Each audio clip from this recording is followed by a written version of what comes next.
Dang, Anoki's lesson about rocks triggered Mitsuki, gave him an existential crisis to where when he came home and he saw a letter in his apartment, he burned it, he left the village. Oh, let's not forget he zapped a couple of motherfuckers. Like, what the hell is going on?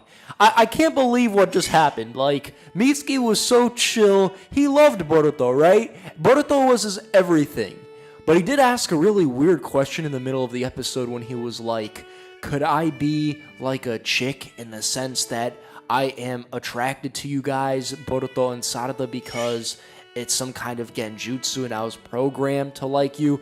Some very weird questions were asked in the middle of the episode, but it's just kind of weird when the episode opens up with Mitsuki having a dream and we find out that there's a portrait of Boruto in his room. How cute is that, right? It opens up with something like that, and by the end, motherfuckers is getting zapped, and Mitsuki's nowhere to be found. What a twisted turn of events. You know, I have to blame it on Onoki and his back. If it weren't for Onoki in this episode, Mitsuki probably wouldn't have went through that existential crisis, because Onoki ripped him right in his core about that whole bedrock lesson, like, you haven't really found your will to live, or at least his will was rocky. And Mitsuki didn't really know what to do with that.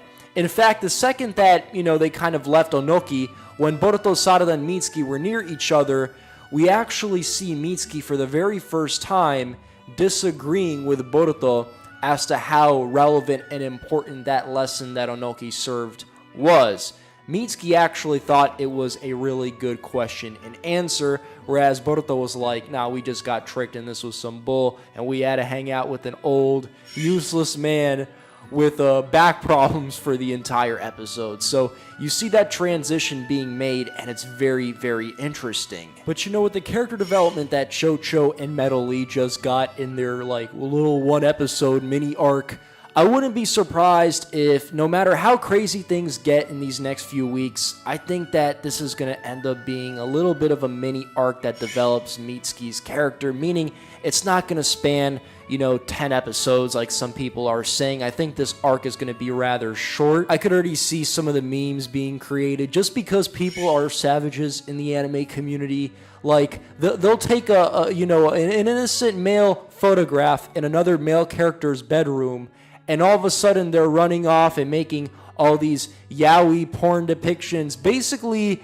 stating that, Mitsuki's going to get some character development, but it's going to be some kind of fruity character development. And I just want people to take it easy, all right? Our boy Mitsuki doesn't play like that. At least not that we know of. Now, even though this episode was about the 5 Kage Summit, you could tell they were very desperate to tie it into Onoki when Naruto wraps up the conference with one statement.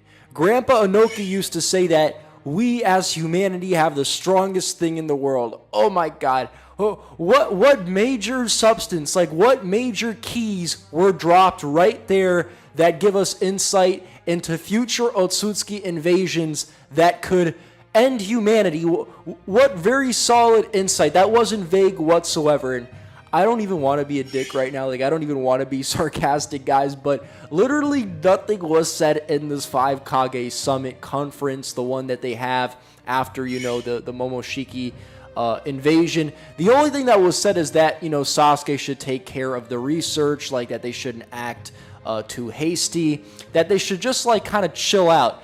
And speaking of chilling out, we see Kakashi there. And I've got to say, he was probably the highlight of the conference for me personally, when he's peeling that orange. That shit had me dying. Just because it's while everybody is here, debating the Otsutsuki threats or whatever, Kakashi is just trying to get that, OCD in check by peeling that orange. A is just, frustrated. He just, devours an entire orange just, without even peeling that shit. Kakashi is just concerned about one thing. The world could end right now, but if that orange is peeled to the T, everything is good. Everything, literally everything is good. That's the most important thing, that orange gets peeled. That shit had me dying. That's literally the highlight of the conference for me personally, guys. Speaking of Kakashi, this dude, never ages. I know he's one of the younger former Kage, right? He's younger than Mei, and he's younger than A. But the thing is that they're all kind of getting older, man. Like, Kakashi's approaching his 50s, and he still looks young as hell. I'm going to have to guess that it's because Kakashi prioritizes the chilling. You know, he'll just chill and, like, peel an orange to the tea. He ain't got, like, a woman at home stressing him out, giving him them wrinkles. He just, like, faps on the low and reads books and shit. Whereas Naruto, you could see he's aging, man. Like, he not to be moaning, Himawari be jumping on top of him, in the mornings and shit. That could really age a man. All in all, this was a surprisingly enjoyable episode, especially since it kind of revolved around Onoki and his back. Just seeing him in that portable moving crib, basically, was really cute. It's amazing to see what technology does, especially for, like, old timers. And there was one moment specifically in this episode where Onoki was just a beast. And that's where, he's in his little crib, but there's a piece of construction waiting to kill a little kid. And in just like the snap of a finger, we see him using particle style, saving that kid's life, just falling to the ground. I thought that might have been the death of Onoki for a second, right? But then he wakes up and, I almost caught some feels when he was talking about his dead grandson, Kozuchi. Like, we didn't really get enough of his backstory or dive in depth enough for me to really care. But, I did kind of care a little bit because I'm a sensitive dude. I was surprised that I enjoyed an episode about Onoki this much, guys. And while I sort of blame him for causing Mitsuki's existential crisis, it would have happened one way or another. I hope you guys enjoyed this episode. Remember, positive vibes only. Not much happened this week, but for an episode centered around Onoki, come on, guys, it wasn't that bad.